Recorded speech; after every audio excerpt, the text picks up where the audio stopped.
Que la bénédiction de Dieu le Père, de Dieu le Fils et de Dieu le Saint-Esprit soit avec vous et avec toute votre famille. Bonjour, chère famille de Dieu, soyez les bienvenus dans cet espace de refuge et d'espoir. Mon nom est votre guide spirituel, et c'est un immense honneur de pouvoir partager ce moment sacré de prière et de réflexion avec chacun de vous. En cet instant, je vous demande de respirer profondément et de relâcher les tensions de votre journée. Et que, par la foi, vous ouvriez votre cœur pour recevoir le toucher du ciel. Imaginez maintenant que Dieu lui-même étende sur vos épaules un manteau lourd, mais non pas un fardeau, mais plutôt un manteau de paix, une paix qui dépasse toute compréhension et qui commence à calmer la tempête en vous. Sentez ce manteau couvrir non seulement vous, mais aussi chaque membre de votre foyer, chaque enfant, votre conjoint, vos parents. Et par la foi, visualisons ensemble le sceau du Saint-Esprit marqué sur la porte de votre maison. C'est un signe que ce territoire appartient au Seigneur, un lieu où le mal ne peut prévaloir. C'est un temps de sainteté, un temps de connexion. Nos voix s'unissent pour implorer un miracle que seul Dieu peut accomplir. Le miracle de la protection, de l'unité et de la restauration familiale complète. Préparez votre esprit, car nous entrons dans la présence du Roi. Et maintenant, ensemble, comme une armée d'intercesseurs, nous allons nous lever en autorité spirituelle pour prendre possession des bénédictions qui nous appartiennent. Nous ne luttons pas contre des personnes, mais contre les principautés et les puissances qui tentent de voler la paix de nos foyers. C'est pourquoi, avec l'autorité qui nous a été donnée au nom de Jésus, nous nous levons contre tout plan de l'ennemi. Nous déclarons que votre famille n'est pas un champ de bataille pour le diable, mais un autel d'adoration au Dieu vivant. Au nom de Jésus, nous brisons toute malédiction de divorce, de séparation et d'infidélité. Qui aurait pu être lancé sur votre lignée familiale?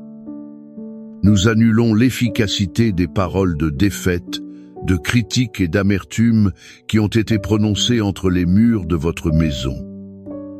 Nous défaisons tout lien de discorde et de ressentiment entre mari et femme, entre parents et enfants, entre frères et sœurs. Nous réprimandons et ordonnons à tout esprit de rébellion, de dépendance et de désobéissance de se retirer maintenant de la vie de vos enfants. Nous réclamons le sang de Jésus sur l'esprit, le cœur et le corps de chaque enfant, de chaque jeune, les protégeant des mauvaises influences, des accidents et de toute flèche enflammée du malin. Nous brisons le pouvoir de l'esprit de misère et de dette, et nous déclarons la provision abondante du Seigneur sur vos finances. Nous détruisons toute forteresse d'orgueil, de manque de pardon et de communication défaillante. Et nous déclarons, à leur place, l'esprit d'unité, d'amour, d'honneur, de respect et de paix. Nous couvrons chaque membre de votre famille, qu'il soit proche ou loin, avec le sang précieux de Jésus. Nous déclarons que les anges du Seigneur sont campés autour de votre maison, gardant les entrées et les sorties. Et qu'aucune arme forgée contre vous ne prospérera. La victoire a déjà été remportée à la croix, et aujourd'hui nous en prenons simplement possession pour la gloire de Dieu le Père. Maintenant, calmez votre cœur. Après avoir combattu, il est temps de se reposer dans les bras du Père. Sortons du champ de bataille de la prière et entrons dans la salle du trône de la grâce pour écouter son cœur. Je veux que vous veniez avec moi dans un voyage au cœur de l'une des histoires les plus touchantes de la Bible. La parabole que Jésus a racontée sur un père et ses deux fils, connue comme celle du fils prodigue. mais que je préfère appeler la parabole du Père miséricordieux. Il y avait un père qui avait tout, des terres, des serviteurs, des richesses. Et il avait 2 fils. Le plus jeune, impatient et arrogant, se présente à son père et fait la demande la plus cruelle qu'un fils puisse faire. « Père, donne-moi ma part d'héritage. » En d'autres termes, il disait « Père, pour moi, tu es déjà mort. Je veux juste ce qui est à moi. » Imaginez la douleur dans le cœur de ce père. Malgré cela, le cœur brisé, il divise ses biens et donne sa part au fils. Le jeune homme part pour une terre lointaine et là, il gaspille tout. Il dépense en fait, en plaisir momentané, avec de faux amis. Il vit comme s'il n'y avait pas de lendemain, jusqu'à ce que le lendemain arrive. Une grande famine ravage la terre, l'argent s'épuise, les amis disparaissent et il se retrouve seul, affamé, désespéré. La Bible dit qu'il est allé travailler en s'occupant de porc, l'animal le plus impur pour un juif. Et sa faim était si grande qu'il désirait manger la nourriture que les porcs mangeaient. Ce fut au fond du gouffre, dans le lieu le plus bas et le plus humiliant, que quelque chose se produisit. Le texte dit qu'il revint à lui. Dans cette porcherie, il se souvint de la maison de son père. Il se rappela que même les serviteurs de son père mangeaient mieux que lui. Et il prend une décision. « Je retournerai chez mon père et je dirai, « Père, j'ai péché contre le ciel et contre toi. Je ne suis plus digne d'être appelé ton fils. Traite-moi comme l'un de tes serviteurs. » Et il commence la longue et honteuse marche de retour. Mais la plus belle partie de l'histoire est sur le point de se produire. La Bible dit que, alors qu'il était encore loin, son père le vit. Cela signifie que le père n'a jamais cessé d'attendre. Tous les jours, il allait jusqu'au portail et regardait la route, attendant, aspirant au retour de son fils. Et quand il le voit, de loin, sale, en haillons, il ne ressent ni colère, ni mépris. Son cœur se remplit de compassion et il fait quelque chose d'impensable pour un patriarche de cette culture. Il court. Il court, se jette au cou de son fils et le couvre de baisers. Le fils tente de faire son discours de repentance répété, mais le père le laisse à peine finir. Il crie au serviteur, « Apportez la plus belle robe. Mettez un anneau à son doigt et des sandales à ses pieds. Amenez le veau gras et tuez-le. Faisons la fête et réjouissons-nous. Car mon fils était mort et il est revenu à la vie, il était perdu et il est retrouvé. » De cette histoire puissante jaillissent des leçons qui sont comme un baume pour nos familles aujourd'hui. La première leçon concerne l'amour inconditionnel du Père céleste. Êtes-vous un père ou une mère, le cœur saignant pour un enfant qui s'est égaré? Qui a pris de mauvaises décisions, qui ne vous parle peu, être même plus? Écoutez-moi, Dieu notre Père comprend votre douleur. Et tout comme ce père de l'histoire, il n'abandonne jamais ses enfants. Il continue de regarder la route, attendant le retour. Son amour ne dépend pas de notre comportement. Il nous aime parce qu'il est amour. Peu importe jusqu'où votre enfant ou votre conjoint est allé, il n'y a pas de lieu que l'amour de Dieu ne puisse atteindre. Votre prière de père et de mère a le pouvoir de créer une sainte nostalgie dans leur cœur, un désir de rentrer à la maison.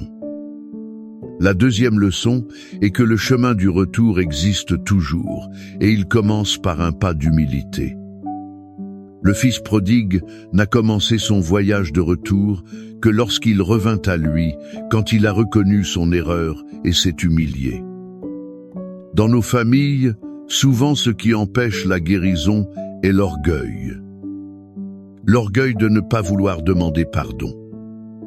L'orgueil de ne pas vouloir être le premier à tendre la main. Je vous demande, qui dans votre famille a besoin que vous fassiez le premier pas aujourd'hui? Quel orgueil devez-vous ravaler pour que la restauration commence? Peut être, n'est-ce pas vous qui avez commis l'erreur, mais peut être Dieu vous appelle-t-il, il à être l'agent de la réconciliation. Tout comme le Christ l'a été pour nous. Et la troisième leçon, la plus glorieuse de toutes, est que la restauration de Dieu est toujours complète. Voyez, le Père n'a pas seulement dit « Tout va bien, mon fils, tu peux entrer ». Non. Il a donné des ordres spécifiques, la meilleure robe qui symbolise l'honneur restauré.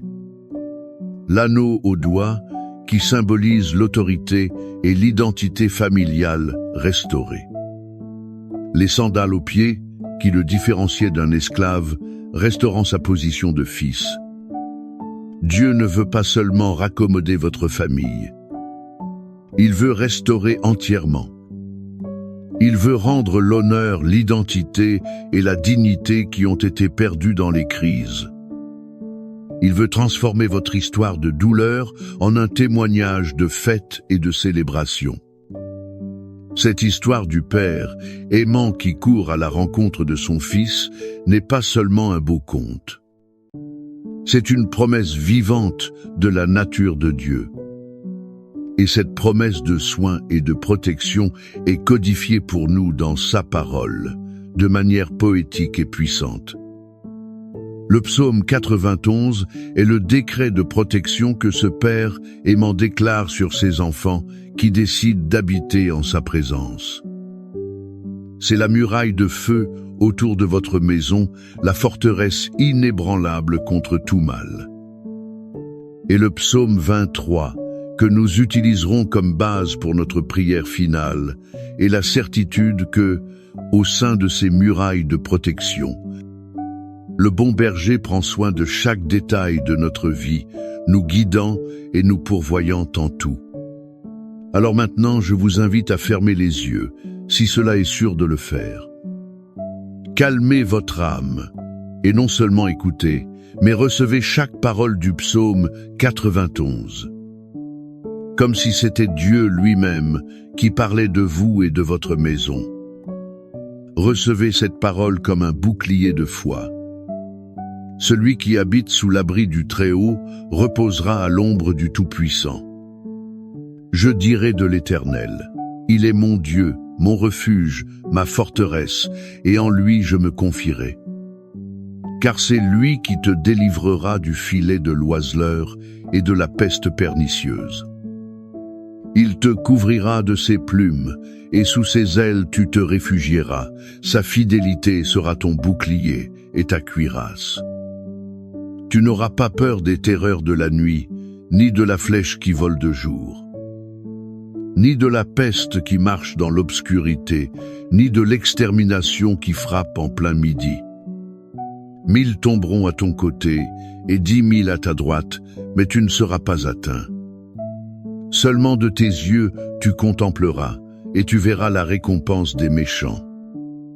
Car toi, ô Éternel, tu es mon refuge. Tu as fait du Très-Haut ta demeure. Aucun mal ne t'arrivera, et aucun fléau n'approchera de ta tente. Car il donnera des ordres à ses anges à ton sujet, afin qu'ils te gardent dans toutes tes voies. Ils te porteront dans leurs mains, de peur que ton pied ne heurte une pierre. Tu marcheras sur le lion et l'aspic, tu fouleras le lionceau et le serpent. Puisqu'il m'a tant aimé, je le délivrerai aussi, je le mettrai en lieu sûr, car il connaît mon nom. Il m'invoquera, et je lui répondrai. Je serai avec lui dans la détresse, je l'en retirerai, et je le glorifierai. Je le rassasierai de longs jours, et je lui ferai voir mon salut.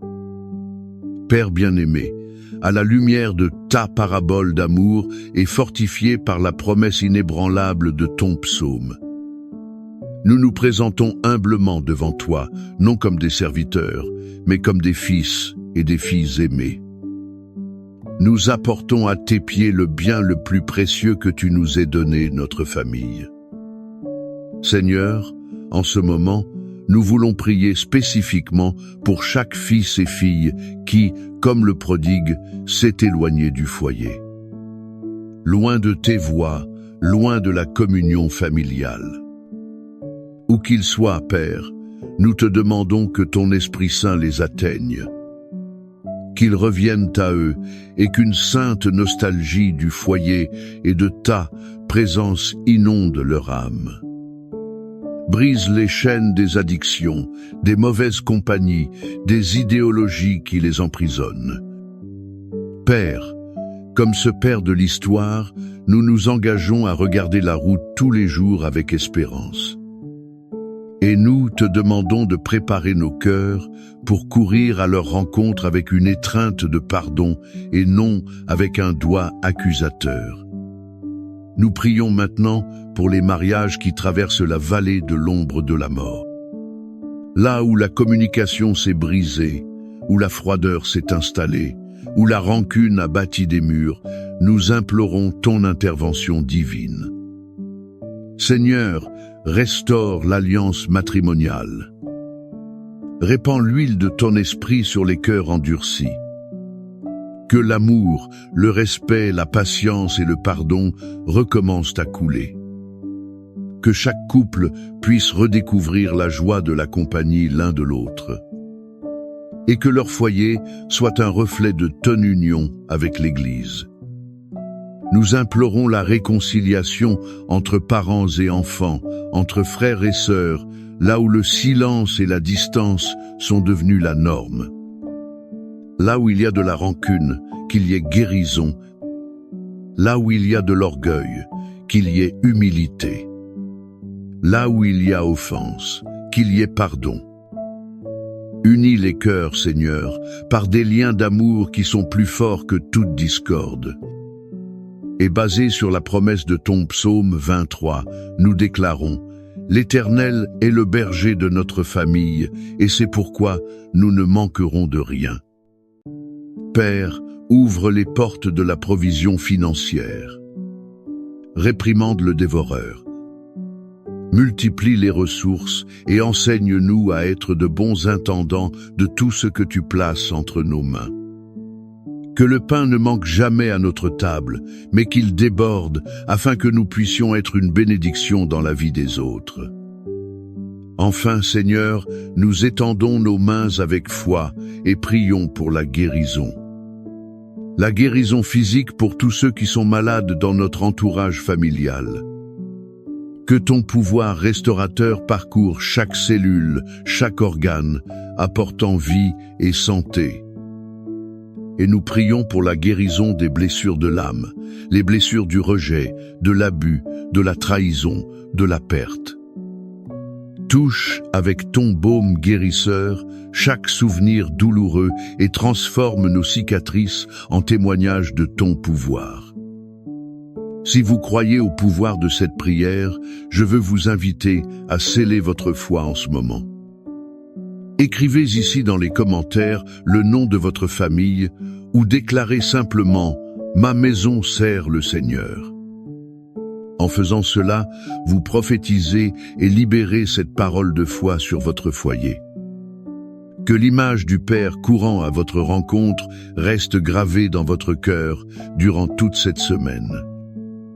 Que la certitude de sa protection, telle que décrite dans le psaume 91, soit votre bouclier contre toute peur et anxiété.